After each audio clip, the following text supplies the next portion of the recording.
Hello people, welcome back, and today we're going to be looking at some of the topics for your paper 1 chemistry. We're going to be looking at how they marry up with the AQA spec and the Carburetor books. But before we get into that, shout out to this guy who's subscribed to the channel, and if you haven't done so but you find this useful, what are you waiting for? Do it! So let's jump into this right now. It was a nightmare. Activate.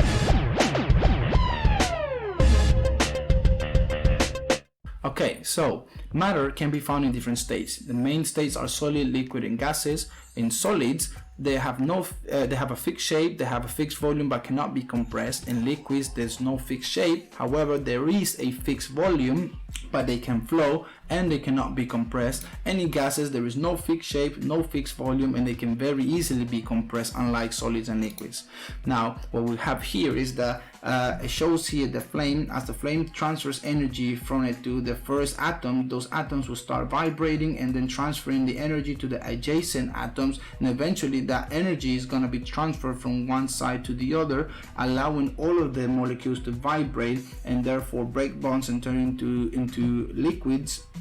And then eventually, if more energy carries on being applied, they will turn into gases. Okay, now over here what we have is a quick graph that shows us the amount of energy or the temperature in a solid.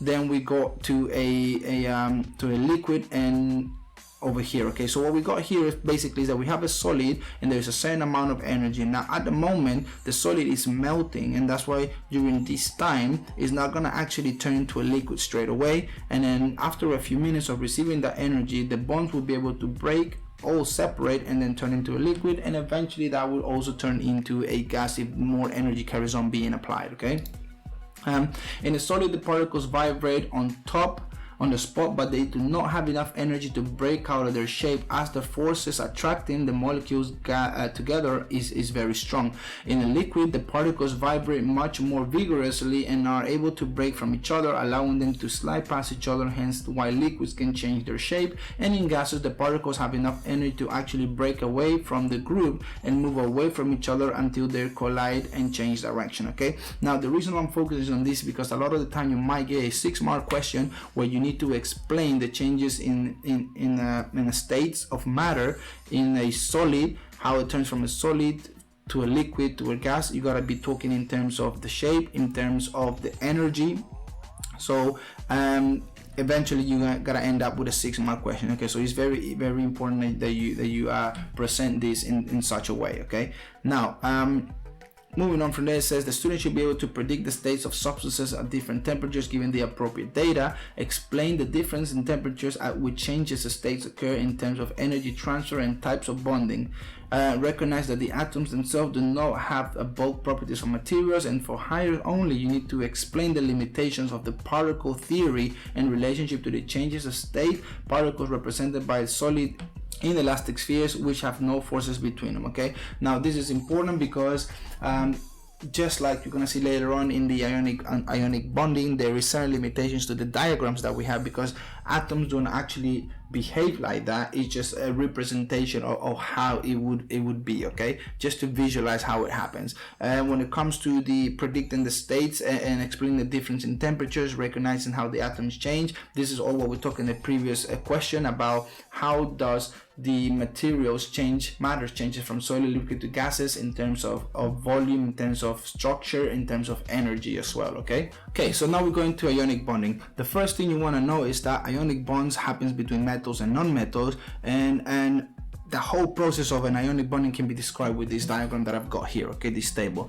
So first of all, metals would lose electrons, non-metals would gain electrons. The non-metals will turn into a negative ion, they are called anions, and the metals will turn into positive ions called cations. Now one is positive, one is negative. The electrostatic attraction between them will attract them, and then an ionic bond is formed. Essentially, that is all you have to remember here. You might be given different examples of metals and non-metals reacting together. Again, your knowledge of how to read the periodic table is very important. Okay, so you know what kind of ions and what kind of charges they're going to have to be able to get those ionic bondings done. Okay, now in this specific case over here, we have calcium and chlorine. Calcium has an electronic configuration of 2882. 2 electrons in the last shell, that means it's in group 2. Chlorine 287, 7 in the last shell, that means it's in group 7. Okay, so when calcium gets rid of those 2 electrons, it's gonna have a charge of +2. When chlorine gains 1 electron, it's gonna have a charge of +1. So the charges are not quite balanced, so that's why you need another chlorine. And essentially you have 2 negatives from one negative from each chlorine, and then 2 positives from the calcium. They cancel each other out, and you end up with a molecule of calcium chloride, which now doesn't have a charge and is stable. Okay, another example, we have magnesium with an electronic configuration of 282. That means it's got 2 electrons in the first shell, 8 electrons in the second shell, 2 electrons in the last shell. Because it's got 2 electrons in the last shell, that means it's in group 2. It's a metal, so that's gonna mean it's gonna get rid of those 2 electrons, and if you get rid of 2 electrons, it's gonna turn into a 2 positive over here. That will be a cation with a charge of 2+. Oxygen, on the other hand, has electronic configuration of 2 and 6. That means that it needs 2 more electrons to have a complete outer shell to make 8. So if it's gonna gain 2 negatives, it's gonna have an electronic configuration of 2, 8, and then plus the 2 negative electrons. That's going to make the 8, but the charge is going to be -2. So +2 and -2, they cancel each other out, and then you end up with a stable compound, magnesium oxide. Now, metals will always give away the electrons and become cations. Non-metals will always gain electrons and become anions. I think the only exception in here is hydrogen, which is a non-metal, but it still turns into a positive ion. Now, sodium chloride is NaCl. It is made of 1 sodium atom and 1 chlorine atom. Now, chlorine and sodium, I'm going to have charges. Na is going to be +1 and Cl is going to be 1-. The charges balance to 0, then you have a stable compound, and we have a sodium chloride. Okay, another example, let's have a look at magnesium chloride. You have magnesium, you have chlorine, but magnesium is in group 2, so it's going to turn into a 2+. It's got 2 electrons in its outer shell, it's going to get rid of them, and it's going to turn into 2 positive. Chlorine is in group 7, it's going to gain 1 electron, it's going to turn into -1. Now if you look at this, the charges are not balanced, so we're going to need another chlorine. Therefore, when you have 2 negatives from the 2 chlorines plus a positive, 2 positives from the magnesium, you got the balance, charges balance, and then you end up with a stable compound, which is magnesium 1, chlorine 2. Okay, another example, we got potassium oxide, you got potassium and oxygen. Potassium is +1, that means it's in group 1, it's going to get rid of 1 electron, it's going to have a charge of +1. Oxygen is in group 6, so it's going to gain 2 electrons, and that's why it's going to end up with a charge of -2. But potassium can only give away 1 electron to oxygen. Therefore, there must be another potassium there that's giving 1 electron as well, and that's why oxygen has a charge of -2, because it's taking 1 negative electron from this potassium and 1 negative electron from this potassium. Now the charges are balanced, and we have a stable compound K2O.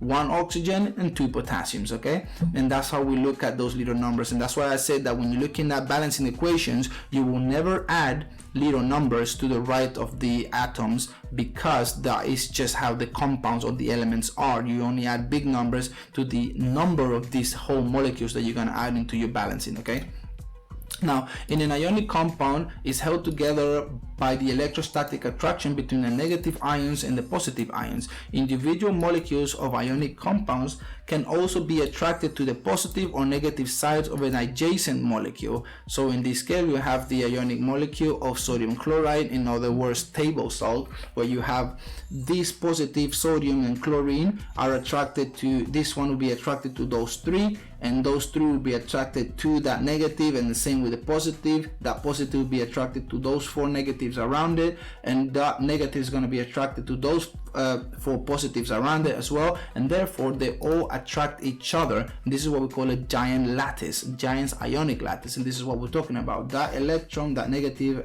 ion, is attracted to the positive ions around it, and those positive ions around it are attracted to it as well, even though that is already making a compound with another positive ions. So all these attracting to each other is what makes ionic structures, giant ionic structures, very, very difficult to break apart. Okay, They're very, very strong bonds.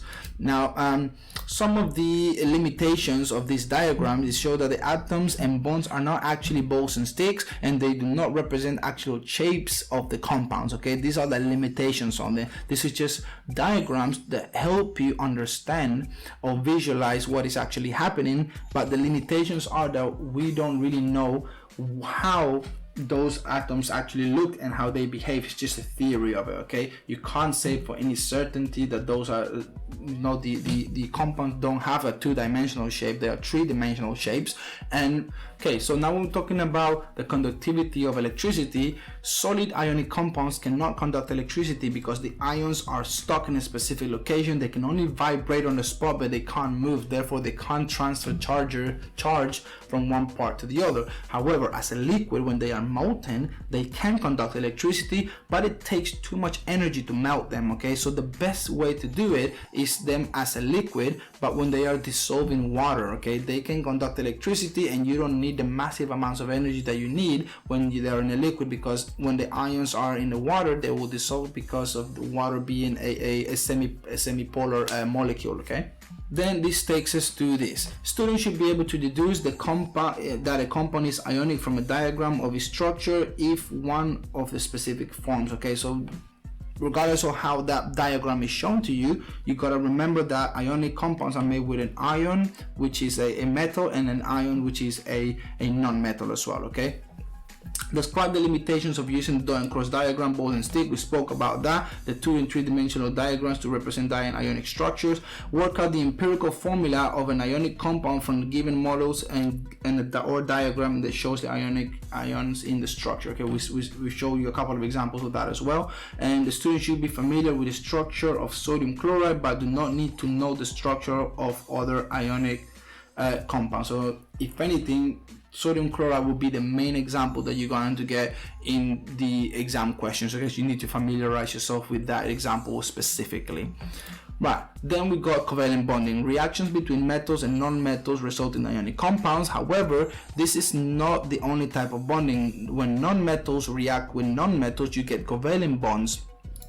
So for instance, we got carbon dioxide, we have water, and we also have methane gas. Okay, they are all non-metals, so they all bond together, so they're not mixtures because they actually chemically bonded. They are compounds and they are non-metals, so we call covalent bonds. Okay, now unlike ionic bonds where an electron is lost and gained, in covalent bonds the atoms share the electrons to complete the outermost shell. And this is a very, very important, this is the main difference between these guys as well, apart from the fact that some of them are done, the covalent ones are done non-metals and non-metals, and the other ones are a mixture or a combination more like of metals and non-metals, the ionic ones. So covalent bonds can be single, double, or triple depending on the amount of electrons being shared. So for instance, hydrogen is found in pairs, so you're gonna have, you can represent it like this with a single line, or you can do a dot and cross diagram with an X and a 0. That means the X is the electron from this hydrogen, and the circle will be the electron from this hydrogen here. They're both sharing it, and because they only have one shell in the whole atom, that would mean that if we cover this hydrogen, that hydrogen there will have 2 electrons in the outermost shell, and at the same time if we cover this hydrogen on the right, the one on the left will have 2 electrons in this outermost shell as well. Okay, and that's how covalent bonding works. Now in the case of carbon dioxide, we have 1 carbon, 2 oxygens. You go a double line, that means that is a double bond. And if you look at a dot and cross diagram, this carbon is sharing 2 electrons with this oxygen, and at the same time this oxygen is sharing 2 electrons with this carbon. And the same is happening here in the other side. So if you cover the 2 oxygens, you will have carbon with 8 electrons. If you cover carbon, this here will have 8 electrons in this outermost shell as well. We can't see the other electrons on the oxygen, and the same with this one over here. Okay, and when we're looking at a triple bond, they will have 3 pairs of electrons being shared, and you can have something like nitrogen, which is in group 5, and it's 3 electrons to get 8. So if you get 2 nitrogen atoms joined together, they will have a triple bond between them. Okay, that will be the nitrogen gas. Now, how do you draw a dot and cross diagram for covalent bonds? So step 1, to identify the group in which the elements are located. We have hydrogen chloride over here. Hydrogen is in group 1, so only has 1 electron in its outermost shell. Chlorine is in group 7, so it has 7 electrons in its outermost shell. Okay, all you have to do now is do a sort of a Venn diagram, cross over the circles, and then hydrogen will share 1 electron and chlorine will have 7 electrons and sharing that 1 electron with hydrogen. So now if you cover the chlorine, hydrogen is going to have 2 electrons in its first shell, and if you cover the hydrogen, chlorine is going to have 8 electrons in its last shell. So mind that in covalent bonding diagrams you will only show the outermost electron. Okay, you don't see the shells in the inside, just the last one in the outside. When looking at simple covalent molecules are usually only a few atoms big. They can be represented in the following ways. You can have a display formula, you can have a dot and cross diagram, you can have a dot and cross diagram without the shells, and you can have a 2D ball and stick model. Okay, and then you can also have the 3D, but you won't really encounter the 3D unless you are doing A levels. Okay, so you don't need to worry too much about it. You might see them here and there, but it's not too much of a focus when it comes to GCSEs at the moment. Maybe you see them if you're doing triple science. Now, small covalent molecules are attracted to each other by weak intermolecular forces. The more atoms in the molecule, the longer the molecule, and therefore the stronger the intermolecular forces. Because intermolecular forces are very weak compared to ionic and covalent bonding, it only takes a small amount of energy to break that attraction and turn the molecules into gases. Okay, and that's what we got here. The little red lines represent your weak intermolecular forces, and therefore chlorine is found as a gas. Okay, because those chlorine molecules very easily broken apart from each other. Okay, now monomers are single units. A polymer is a combination of monomers that join together with a process called polymerization. As the molecule becomes bigger, the intermolecular forces also get stronger, so more energy is needed to break them apart. So in this case we have a polyethene, that will be a single ethene molecule, and then when you join all of them together you end up with polyethene. Okay, and then this one will have a very weak intermolecular forces, but the longer the chain, the stronger the intermolecular force, and the more energy is needed to actually turn it into a gas or break it apart. Okay, now here's what AQA expects from you. Draw a dot and cross diagram molecules of hydrogen, chlorine, oxygen, nitrogen, hydrogen chloride, water, ammonia, and methane. Okay, if you do get any examples where they ask you to draw a dot and cross diagram, it would be on any of these here. Okay, so these are the ones you want to get yourself familiar with: hydrogen, chlorine, oxygen, nitrogen, hydrogen chloride, water, ammonia, and methane. Right, so represent the covalent bonds in small molecules in repeating units of polymers and in a part of a covalent structures using the lines to represent the single bonds. That's what we talked about before. And describe the limitations of using dot and cross diagram. We said that as well in previous ionic bonding as well, and it's more or less the same. And deduce the molecular formula of a substance given the model or diagram of those forms showing the atoms and bonds in molecules. Okay, now this will be something like this here. If you got C and 4 H's, the formula will be CH4, and so on and so forth. Okay, giant covalent structures are made of millions of atoms. They are held together by strong covalent bonds and not intermolecular forces. Therefore, they have very high melting points, very high boiling point, as they need large amounts of energy to break the covalent bonds between them. Okay, because they're very strong. Some examples: you got silicon dioxide, you have diamonds, and you also have graphite. Carbon allotropes are structures made of carbon that have arranged in different ways, or they have been arranged in different ways. You got diamonds, everything's made of carbons. Graphite is all made of carbons. Buckminster fullerenes are all made of carbon, or you also know them as Buckyballs. And then also you got nanotubes. Okay, they're all carbon allotropes. They're all made just with carbon. It's just that the carbon is arranged in different ways. Okay, so we start with diamonds. They have a strong structure because of the tetrahedral shape. Each carbon bonds to another 4 carbons. They do not conduct electricity because there is no free electrons to transfer the charge. And they have a high melting point and boiling point. Then you got graphene. Each carbon graphite, each carbon only bonds to another 3 carbons, leaving 1 free electron. Conducts electricity because they are free electrons to transfer the charge. The layers are held by intermolecular forces, and that's why carbon crumbles very easily, okay? And a single sheet of graphite is called graphene, and has loads of applications right now in terms of technology and in creating fast charging batteries as well, okay?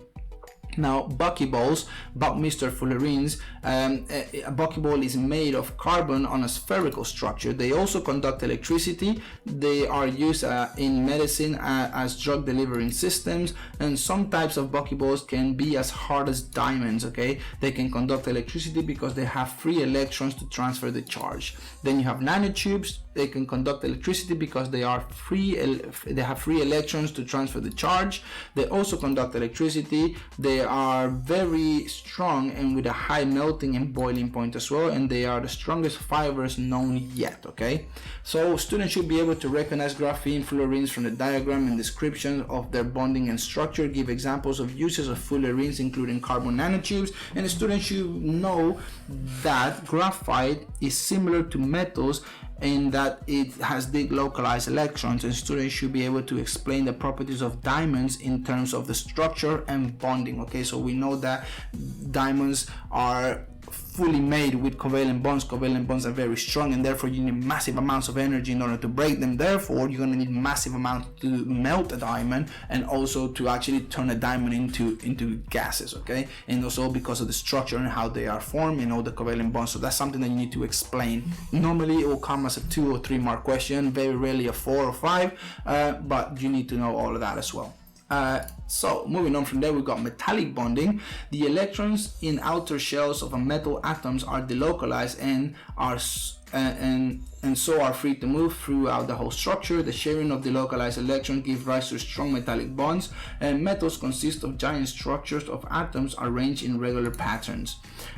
When a metal is heated, the delocalized electrons gain kinetic energy. They move faster, so they gain energy through the metal. This makes the heat transfer very easy and efficient in metals, and the delocalized electron also conduct electricity through the metals in similar way. Now, metal alloys. So in a pure metal, the atoms are arranged in a way that the atoms can slide over each other when pressure is applied, and makes them very easily to change shape. It makes them soft, okay? So very nicely arranged. You put pressure in one of these rows and the atom will just shift to one side, and then that's how you can change their shape. However, in an alloy like steel, the atoms are not able to just slide over each other, and therefore they are stronger than pure metals, okay? And this is because they have that irregular shape. If you put pressure in one of those atoms, it's not gonna just shift to the side like it does with the metal alloys because of that irregular shape, okay?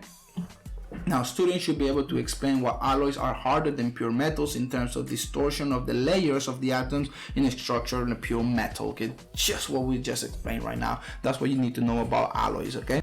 Okay, so nanoscience, if you're doing triple science, you're going to be looking at nanoparticles. So nanoscience refers to the structures that are between 1 to 100 nanometers in size. Okay, nanoparticles are very small. They're smaller than fine particles, and they are way smaller than coarse particles as well. Okay, you're going to familiarize yourself with these numbers. Now over here, what we have is a quick diagram that shows you a relationship between the sizes of atoms and molecules, nanoparticles, fine particles, and then coarse particles. Then, as the side of the cube decreases by a factor of 10, the surface area of the and volume ratio increases by a factor of 10 as well. Nanoparticles may have different properties different from those of the same materials in bulk because of the high surface area to volume ratio. It may also mean that smaller quantities are needed to be more effective than materials with normal particle sizes. Okay, so over here we have a quick diagram that shows us how to calculate the volume to surface area to volume ratio. So over here we have an example of how surface area works. You have first of all surface area. Each one of those sides is 100 centimeters, and a cube have 6 sides, so you have to do it times 6. Okay, so 100 times 100 would be the surface area of one side, then you times that times 6, and you have the surface area of the whole cube. So you have 60,000 60,000 centimeters cubes. And then we're looking at volume, we're going to do the height times the depth times the width, so that would be 100 times 100 times 100, and that's going to give us the volume of that cube. So when looking at surface area and volume ratio, you have 60,000, and then you also have 1,000,000 centimeter cubes. When you divide one by the other, you're gonna have 0.06 centimeters. Okay, and as you can see, the smaller the cube, the smaller the bits, the smaller the cubes, the larger the surface area is going to become as well. Okay. Right, so moving from that, some of the uses for the nanoparticles include self-cleaning windows, where the glass can be coated with titanium oxide. Right, once the titanium oxide reacts with whatever dust and things that are attached to the window with sunlight, the chemical reaction will happen, and the particles will clump up, and when it rains, the water will just take all of that, and that's how the self-cleaning windows work. Okay, you can have sunscreens with titanium oxide and zinc oxide I also use. You can have drug delivery systems like Go Nano cages, antibacterial uses like silver nanoparticles in socks that kill bacteria, or maybe sportswear to just makes it get rid of odors. And you have nanowires being developing for technology for military and bulletproof clothing. That will be with your nanotubes as well. And there's also because they're highly conductive electrical conductors, they're also being used as in electronic devices as well. Okay, possible risks are that nanoparticles can be unwanted catalysts. The plastic and nanoparticles in the oceans are consumed at the microscopic level and then introduced into the food chain, and then breathing or ingesting them can produce long-term effects to health.